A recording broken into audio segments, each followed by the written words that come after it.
Hello hi welcome back to our channel. It's సాదా గోపాలం. ఎలా ఉన్నారు? అందరూ బాగున్నారా? ఈ రోజు మన వీడియోలో పండక్కి ఈజీగా చేసుకునే 2 రకాల పిండి వంటలు చూపించబోతున్నాను. ఈ రోజు నేను మీకు చూపించబోయే 2 రకాల పిండి వంటలు, ఒకటేమో కొబ్బరి బూరెలు, మరొకటేమో చెక్కలు మేమైతే పబ్బిల్లులు అంటాము. కొన్ని చోట్ల కారం నిప్పట్లు, రకరకాల ప్లేసెస్లో రకరకాలుగా పిలుస్తూ ఉంటారు. మా సైడ్ అయితే పప్పు బిళ్ళలు అంటాము, అలాగే కారం నిప్పట్లు అని కూడా పిలుస్తారు. అసలు పిండి వంటలు చేత కాని వాళ్ళు కూడా చేసుకునే విధంగా ఈజీగా అయితే చూపించబోతున్నాను. ముందుగా అయితే కొబ్బరి బూరెలు ఎలా తయారు చేయాలో చూసేద్దాం. కొబ్బరి బూరెల కోసం నేను ఇక్కడ 2 గ్లాసుల రేషన్ బియ్యం తీసుకుంటున్నాను. 2 గ్లాసుల పైన ఒక పావు గ్లాస్ ఎక్స్ట్రా తీసుకుంటున్నాను. ఎప్పుడు కూడా మనం పిండి కొట్టుకునేటప్పుడు కొద్దిగా ఎక్కువగానే తీసుకొట్టుకోవాలన్నమాట. ఇలా 2 గ్లాసులు పావు గ్లాస్ ఎక్స్ట్రా. ఇప్పుడు ఈ బియ్యాన్ని శుభ్రంగా కడుక్కోవాలి. రేషన్ బియ్యం కాబట్టి కనీసం 6 నుంచి 7 సార్లు అయినా శుభ్రంగా కడుక్కోవాలి. ఇలా కడిగిన బియ్యాన్ని 8 నుంచి 10 గంటల సేపు నానబెట్టుకోవాలన్నమాట. నేనైతే ఆల్రెడీ నానబెట్టేసి ఉంచాను. బియ్యం చూస్తున్నారు కదా, ఎంత బాగా కడిగితే బియ్యం అంత తెల్లగా వస్తుంది. నీళ్ళైతే ఇలా మురికి లేకుండా ఇలా క్లీన్గా కనిపించాలి. బియ్యం కూడా తెల్లగా ఉంది చూడండి. ఇలా నానబెట్టుకున్న బియ్యాన్ని నీళ్లు లేకుండా ఉంచేసుకోవాలి. ఇలా చిల్లులు గిన్నెలో వేసి పెట్టేస్తే ఒక 5 నిమిషాలు వదిలేస్తే నీళ్ళన్నీ ఒడిగిపోతుంది అనమాట. ఇలా నీళ్ళన్నీ ఒడిగిన తర్వాత ఒక కాటన్ గుడ్డ పైన ఒక అరగంట సేపు ఆరబెట్టుకోవాలి. బియ్యాన్ని అరగంట సేపు ఆరబెట్టుకోవడం వల్ల మనం పిండి కొట్టుకునేటప్పుడు ఈజీగా మెదుగుతుందన్నమాట, ఉండలు కట్టుకోకుండా. బియ్యాన్ని ఇలా వీలైనంత పలచగా ఆరబెట్టాలంటే తొందరగా ఆరిపోతుంది. ఒక అరగంట సేపు అయితే బియ్యం పైన ఉన్న తడి అంతా ఆరిపోతుంది అనమాట. మనం ఇలా చేతిలోకి తీసుకున్నప్పుడు మన చేతికి తడి అనేది అంటుకోకూడదు. ఎక్కువ క్వాంటిటీలో చేసుకునేటప్పుడు మిషన్లో పిండి పట్టించుకోవాలన్నా కూడా ఇలా ఆరబెట్టుకుంటే బాగా వస్తుంది అనమాట. ఇలా ఆరబెట్టుకున్న బియ్యాన్ని తీసేసుకున్నాం కదా. బియ్యం ఇక్కడ కొద్దిగానే తీసుకున్నాం కాబట్టి ఈ బియ్యాన్ని మిక్సీలోనే మనం ఇంట్లో పొడి కొట్టేసుకోవచ్చు. మిక్సీలో వేసి మెత్తటి పొడిలాగా చేసుకోవాలి. మనం పిండి చల్లించుకోవడానికి జల్లెడి కూడా చాలా సన్నగా ఉన్న రంధ్రాలు ఉన్న జల్లెడి అయితే బెటర్ అనమాట. మనకి నూక అనేది అసలు ఉండకూడదు. పొడి అనేది చాలా మెత్తగా ఉండాలి. అప్పుడే అరిసెలకైనా బూరెలకైనా చాలా బాగుంటుంది. జల్లించుకున్న తర్వాత ఇలా వచ్చిన నూకని మళ్ళీ మిక్సీలో వేసుకొని నూకతో పాటుగా తడి బియ్యాన్ని కూడా వేసుకొని పొడి కొట్టేసుకోవాలి. ఇలా చేయడం వలన నూక అనేది వేస్ట్ అవ్వకుండా పొడి అనేది ఎక్కువ వస్తుంది అనమాట. నేను మీకు బియ్యాన్ని గ్లాసు కొలతలతో చూపించాను కదా, అదే తూకంలో అయితే 500 గ్రాముల బియ్యం ఉంది. 500 గ్రాముల పైన ఇంకొక 100 గ్రాములు ఎక్స్ట్రా 600 గ్రాములు ఉందన్నమాట. ఆ 100 గ్రాముల పిండిని మనం సపరేట్గా తీసి పెట్టేసుకోవచ్చు. అవసరమైతే వాడుకుంటాం, లేదనమాట. ఒక్కొక్కసారి బియ్యం వచ్చేసి ఎక్కువ పట్టచ్చు, బెల్లం తీరును బట్టి ఎక్కువ పట్టచ్చు, తక్కువ పట్టచ్చు. ఇలా పిండి మొత్తాన్ని కూడా జల్లించుకున్న తర్వాత ఇలా చేత్తో గట్టిగా అదిని పెట్టేసి దానిపైన ఒక గుడ్డని కానీ లేదా ఏదైనా ఒక మూత కానీ మూసేసి గాలికి పిండి అనేది ఆరిపోకుండా చూసుకోవాలి. ఇక్కడ లాస్ట్ లో కొద్దిగా నూక అనేది మిగిలి ఉంది. ఆ నూకలో నేను ఒక 4-5 ఏలకులు వేసి పొడి కొట్టేసి పక్కన పెట్టేసుకున్నాను అనమాట. ఎలాగో మనకు బూరెలకు ఏలకుల పొడి కావాలి కదా, ఆ నూక వేస్ట్ చేయడం ఎందుకని అందులోనే ఏలకలు వేసి కొట్టి పక్కన పెట్టేసుకున్నాను. ఇప్పుడు సగం కొబ్బరి చిప్పని ఇలా మిక్సీలో వేసి పొడి పొడిగా చేసుకోవాలి, లేదా తురుమైనా తురుముకోవచ్చు. తర్వాత మనం తీసుకున్న బియ్యం క్వాంటిటీకి సరిపడ్డ బెల్లం అయితే ఇక్కడ ఈ బెల్లం వచ్చేసి 350 గ్రాముల బెల్లం ఉంది. గ్లాసు కొలతలతో అయితే చూపిస్తాను చూడండి.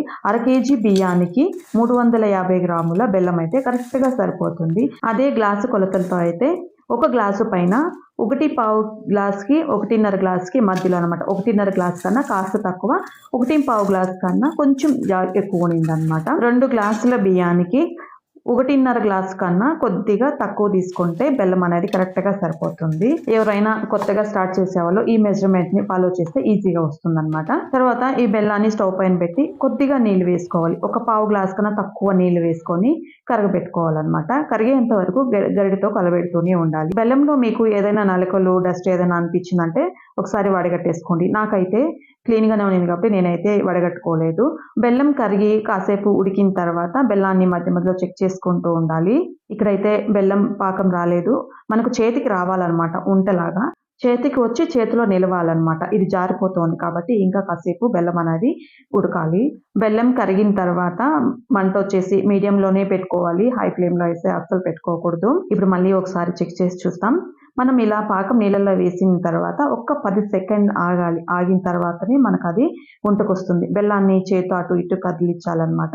అలా కదుపుతున్నప్పుడు మన చేతికి వస్తుంది. ఇప్పుడు చేతికి వచ్చింది కదా, చేతిలో నిలిచింది కదా, సాఫ్ట్ బాల్ లాగా వచ్చింది. ఇది పర్ఫెక్ట్ అనమాట.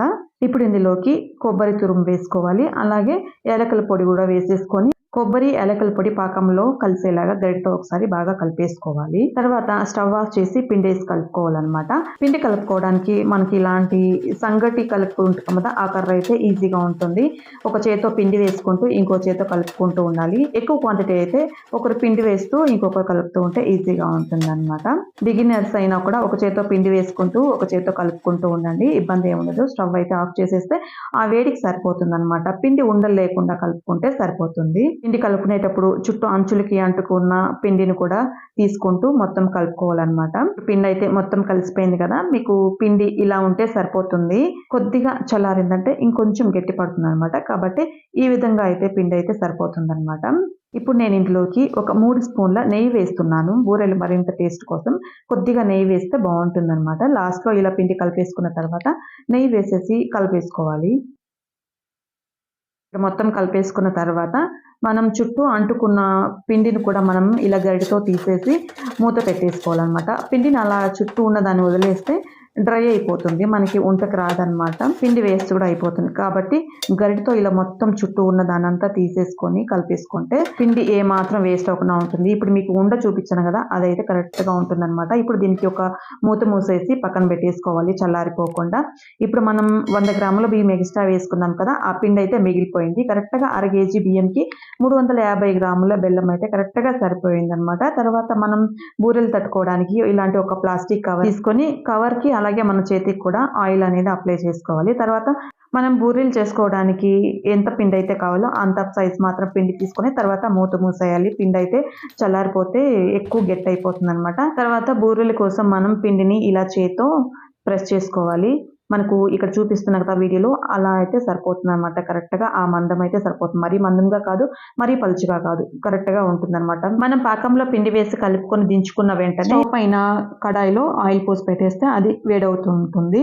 బూరెలు వేసేటప్పుడు ఆయిల్ని ఒకసారి చిన్న ఉండ వేసి చెక్ చేసుకోవాలన్నమాట. చెక్ చేసుకుని అది వెంటనే పైకి వచ్చిందంటే మనకి బూర అనేది కరెక్ట్గా వస్తుంది. తర్వాత మనం చేసుకున్న బూరెల్ని ఒక్కొక్కటిగా వేసుకుంటూ ఇలా ఎర్రగా వేగిన తర్వాత తీసేసుకోవాలన్నమాట. మంటని మీడియం టు హై అడ్జస్ట్ చేసుకుంటూ చేసుకోవాలన్నమాట. ఒకరే చేసుకునేటప్పుడు బూర అనేది 1 కానీ 2 కానీ వేసుకుంటే సరిపోతుంది. ఎక్కువగా వేసుకున్నామంటే తొందరగా కాలిపోతుంది. ఒకటి మాడిపోతుంది అనమాట. ఒకటి తీసే లోపల ఇంకొకటి మాడిపోతుంది. కాబట్టి 1 లేదా 2 మాత్రం వేసుకొని నిదానంగా కాల్చుకోండి. ఇక్కడ బూరెలకి ఆయిల్ కూడా ఎక్కువ పీల్చలేదు. టేస్ట్ కూడా చాలా అంటే చాలా బాగుంది అనమాట. అరిసెల కన్నా కూడా బూరెలు, కొబ్బరి బూరెలు చాలా టేస్టీగా ఉంటుంది. ఒకసారి తప్పకుండా ట్రై చేసి చూడండి. చాలా ఈజీ కూడా. ఫస్ట్ టైం చేసేవాళ్ళు కూడా నేను చూపించిన మెజర్మెంట్స్‌తో తప్పకుండా ఒకసారి ట్రై చేయండి. 500 గ్రాముల బియ్యానికి 350 గ్రాముల బెల్లం అయితే కరెక్ట్‌గా సరిపోతుంది. చూస్తున్నారు కదా ఎంత సాఫ్ట్‌గా ఉందో. కారం నిప్పట్లు, పప్పు బిళ్ళలు ఎలా తయారు చేయాలో చూసేద్దాం. స్వీట్ ఉన్నప్పుడు కారం కూడా ఉంటేనే బాగుంటుంది కదా. ఇది కూడా ఫస్ట్ టైం చేసుకునే వాళ్ళు కూడా తక్కువ క్వాంటిటీలో ఒకసారి ట్రై చేసి చూడండి. ముందుగా ఒక గిన్నెలోకి 3 కప్పుల బియ్యం పిండి తీసుకున్నాను.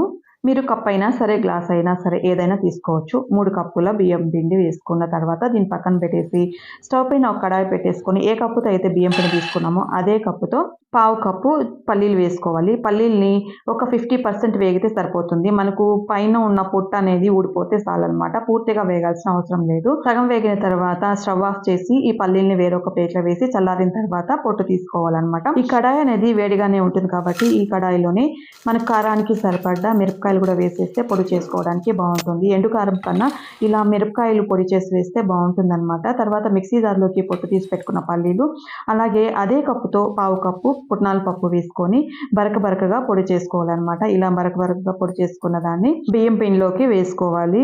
ఇక్కడ మీరు పల్లీలు అలాగే పుట్నాల పప్పు కూడా ఇంకాస్త క్వాంటిటీ ఎక్కువ కూడా వేసుకోవచ్చు అనమాట. ఇంకా మెత్తగా వస్తుంది, కాకపోతే కొద్దిగా ఆయిల్ పీలుస్తుంది. తర్వాత మిరపకాయలు కూడా పొడి చేసి వేసుకొని 1 స్పూన్ జీలకర్ర, రుచికి సరిపడ్డ ఉప్పు, అలాగే సన్నగా కట్ చేసుకున్న కరివేపాకు కూడా వేసి దీని మొత్తాన్ని కూడా చేత్తో ఒకసారి బాగా కలిపెట్టుకోవాలి. ఇలా కలబెట్టుకున్న తర్వాత ఇందులోకి కొద్దిగా నూనె వేడి చేసి వేసుకోవాలి. ఒక గరిటెడంత నూనెని వేడి చేసి వేసుకొని ఒకసారి బాగా మొత్తాన్ని కలిసేలాగా కలుపుకోవాలన్నమాట.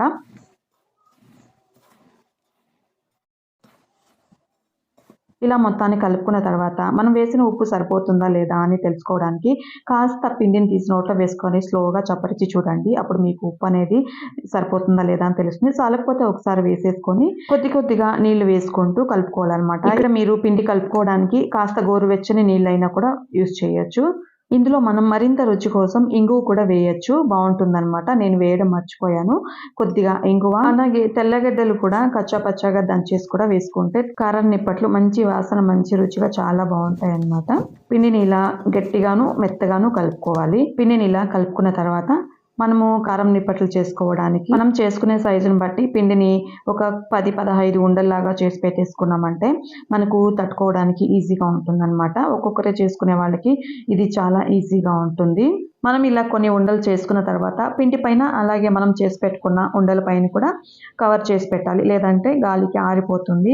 ఏదైనా మూత కానీ లేదా గుడ్డతో కానీ మూసి పెట్టుకోవాలి. తర్వాత కారం నిప్పట్లు తట్టుకోవడానికి ఒక ప్లాస్టిక్ కవర్కి ఆయిల్ అనేది అప్లై చేసేసి మనం చేసుకున్న ఉండలనైతే ఇలా పెట్టేసుకొని చేత్తో అయినా తట్టుకోవచ్చు, లేదా ఒక కవర్ అనేది దానిపైన వేసుకొని అడుగు సదరంగా ఉన్న ఒక గిన్నె తీసుకొని గట్టిగా ప్రెస్ చేసామంటే ఇలా రౌండ్గా వచ్చేస్తుంది అనమాట. Easy process. చూసారు కదా ఎంత రౌండ్గా ఎంత నీట్గా వచ్చాయో. కారం నిప్పట్టు అనేది ఈ మాత్రం మందం ఉంటే సరిపోతుంది. ఇంకాస్త మందంగా అయినా ఉండొచ్చు, ఇంకాస్త పలచగా అయినా ఉండొచ్చు. మనం కాల్చుకునే దానిపైన ఉంటుందన్నమాట. దానిపైన ఒకటి కవర్ క్లోజ్ చేసేయాలి. తర్వాత ఒక్కొక్కరే చేసుకునే వాళ్ళకి చాలా ఈజీ ప్రాసెస్. అంటే ఇలాంటి పూరి ప్రెసర్ ఉన్నిందనుకోండి, దానిపైన ఒక కవర్కి ఆయిల్ అప్లై చేసేసి కవర్ పైన ఒక ఉండ పెట్టేసుకొని దానిపైన మళ్ళీ కవర్ క్లోజ్ చేసుకొని ఇలా జస్ట్ లేస్గా ప్రెస్ చేయాలన్నమాట. ప్రెస్ చేసామా అంటే ప్రెస్ చేసినామా అన్నట్టుగా ఉండాలి, గట్టిగా ప్రెస్ చేయకూడదు. చూడండి, మనం గిన్నెతో చేసినవి పూరి ప్రెసర్స్తో ప్రెస్ చేసినవి రెండు ఒకే లెవెల్గా ఉంది కదా.